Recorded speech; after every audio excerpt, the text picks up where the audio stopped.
How's it going, folks? Your favorite neighborhood detective Ernie here, and today we're gonna solve the decades-old cold case of alignment issues after lowering your Subaru. So what do I exactly mean by alignment issues? Well, here we have our 22 BRZ that has been lowered quite a bit, and we have our little smart camber machine. Call this a machine, I guess. Yeah, we have our little smart camber measurement tool. So let's see exactly how much camber we have now. 1.7 degrees. Let's go check on the passenger side. Looks like we have 2.1 degrees on the passenger side. And we found our problem. Now, don't get me wrong, getting some negative camber from lowering your BRZ is actually mostly a positive thing, especially when we're talking about handling. The real issue is that we don't get a say in just how much camber we get or don't get. Also, another issue, as you guys saw, is we get different camber values from left to right, which will change our handling characteristics in left corners versus right-hand corners. Now, let's look at some examples. Say you want to run a 9.5 wide wheel in the rear with a 255 meaty boy. Well, you're going to need more than just -2 degrees of camber to prevent your 3/4 panel from, getting beat to death by that meaty boy tire. Now, there is also one more potential issue. Our passenger side toe looks fairly neutral, but our driver's side, well, that's got enough toe to arouse somebody with a foot. So, who's the main suspect in our decades-long cold case? Well, lucky for you guys, Detective Ernie is on the case. I present to you our main suspect, the rear control arm, or Subaru calls it the rear lateral arm. Now, for our potential problem, we do have the toe arm, but the rear toe arm is adjustable, and usually the only time when it becomes a problem is when you drop it really, really low. So, you may be wondering, what do you mean by he's been at it for decades?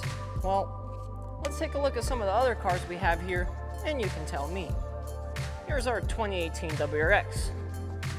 And look at that, pretty much identical besides the extra hole drilled, which I assume is to accommodate the Toyota Twins' different rear sway bar design. Let's take a look at another car. Here's our 2012 STI hatch. And look at that. Also pretty much identical. This one just has 2 extra holes instead of just 1. Now keep in mind, this generation was first introduced in 2008, which means this little stinker has been plaguing alignments on all sorts of Subaru models for 16 years now. But enough talking about this little stinker, let's figure out what we're gonna replace it with.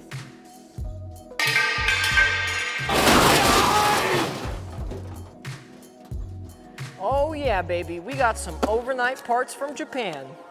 Well, not really, this has been sitting in our warehouse, but originally they did come from Japan, which those of you who bought Japanese parts, I think, know, it comes with stuff us Americans can't read. Anyways though, these are Cusco rear lateral control arms.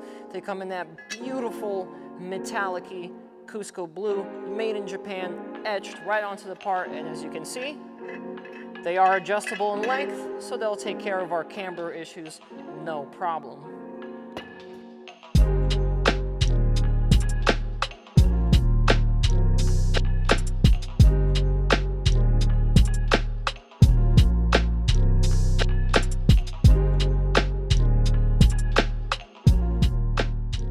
All right, enough drooling over those arms. Let's see what tools we'll need for the job.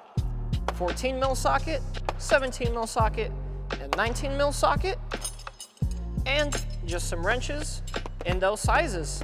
And that's really all there is to it.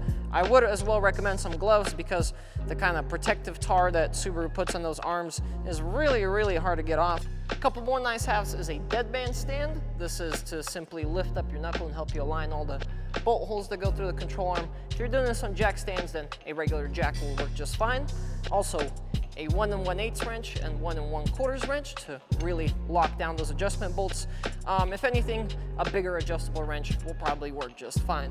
All right, time to start the actual install process. Obviously, get your car off the ground and take your wheels off. That'll make it a lot easier to get to this last bolt. All we have to do is take off 17 mil nuts and this 14 mil for the sway bar end link, and she'll pop right off.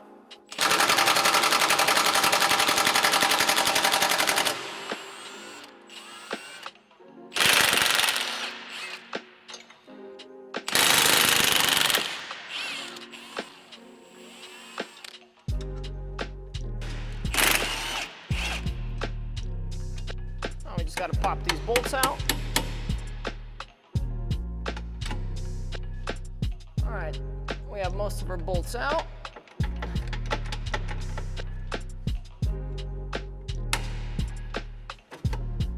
Just need to swing this down, pop this guy out, and voila.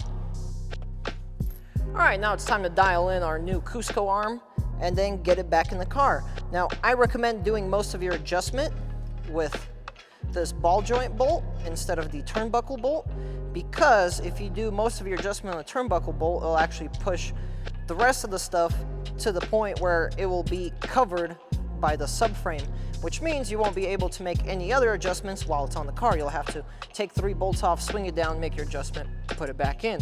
So if you do most of your adjustment with the ball joint bolt, then you'll still be easily able to access all of these guys right here. Also, keep in mind the turnbuckle bolt is reverse threaded, so lefty is tighty, righty is loosey, if that makes sense. Let's see here.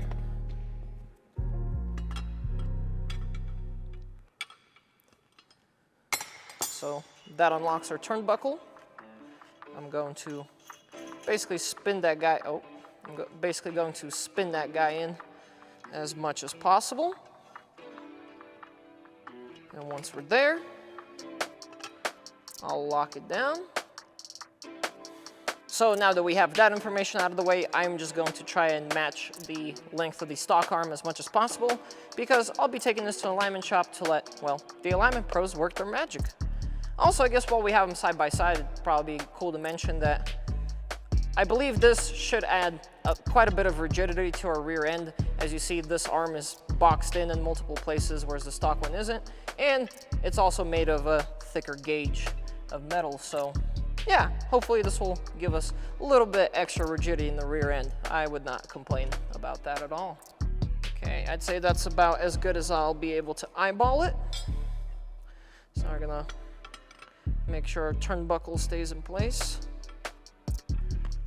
Then we'll just lock it down with this guy right here. There we go. That should be good. Length is just about right there. Our ball joint is more or less straight. It doesn't have to be perfectly because, as you can see, it can articulate. So, time to get this back on the car. Let's get this bad boy in.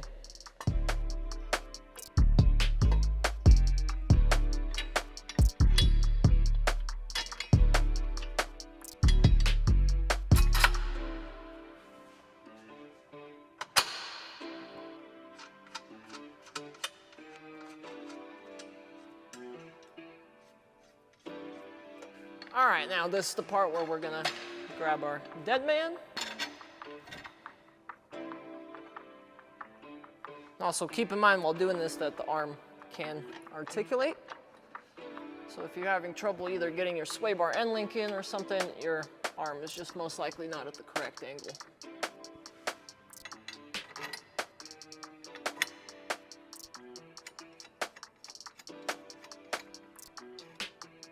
Sway bar end link bolt is in. Now we just got to grab our provided bolt from Cusco and get that bad puppy in, and I mean, we're done.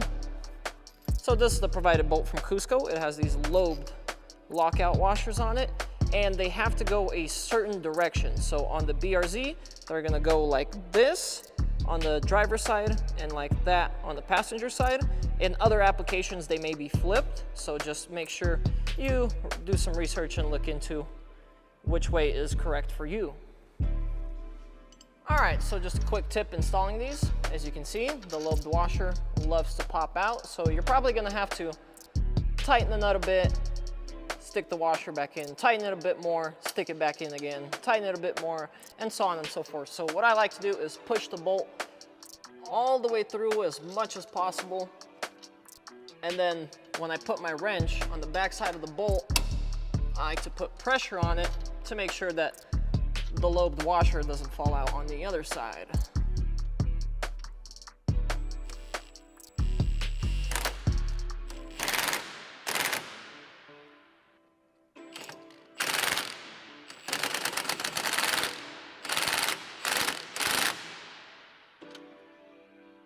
Alrighty, that looks about good. Now all that's left is to torque all these guys.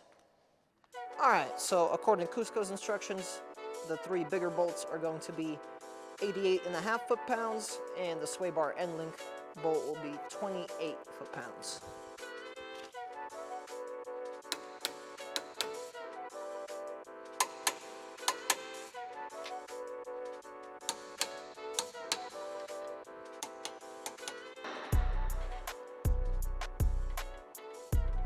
All right, well, that was probably one of the easiest installs I've ever done. I mean, total of 8 bolts.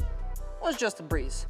Now, like I've said, all that's left to do is to take this thing down to an alignment shop and tell them what kind of camber we want in the rear, or to just bring it back to factory spec. Knowing us, we'll probably be running about a -1.5 degrees to -2 degrees, and maybe we'll even ask them to tow the rear in a little bit for that hard braking stability.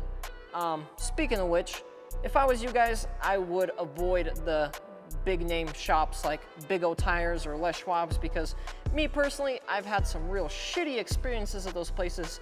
Stuff like grossly misdiagnosing suspension problems and stuff like that. And some of those places have corporate policies in place that literally don't let them do any sort of alignment outside of factory spec.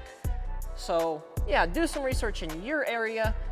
If you know anybody that takes their car to the local track, then chances are they'll be able to point you to a person that's A, has a lot of experience with aftermarket arms, and B, is just a competent alignment person in the first place versus, you know, the cavemen that work at Big O Tires. But with that being said, I'm all out of tips for today, guys, so thank you so much for watching. I hope all you guys are having a great day, and I'll see you guys in the next one.